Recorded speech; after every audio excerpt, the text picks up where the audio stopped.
Alam mo ba, minsan ang tawag ng Diyos sa buhay natin ay hindi nagsisimula sa tagumpay, kundi sa hamon. Tingnan natin si David. When God called King David, He didn't give him a crown. He gave him Goliath. Yes, bago ang corona, bago ang trono, bago ang applause, may higanteng kailangang harapin. At sa buhay mo ngayon, baka ganun din.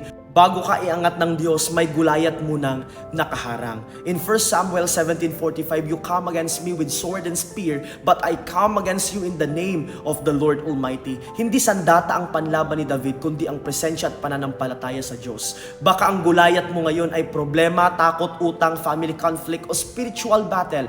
Pero tandaan, the size of your giant reveals the size of your calling. Kung malaki ang laban mo ngayon, malaki rin ang plano ng Diyos para sa'yo. David didn't ask for Goliath, pero God allowed it para ipakita kung ano ang nasa puso niya. Faith over fear, courage over comfort, obedience over excuses. And right after that victory, doon nagsimula ang journey niya to becoming king. So kung may Goliath ka ngayon, huwag kang panghinaan. Hindi ka pinaparusahan, piniprepare ka. Hindi ka nilulubog, tinitibay ka. Hindi ka iniiwan, iniaangat ka. Remember, before God places a crown on your head, He will first place a giant in front of you.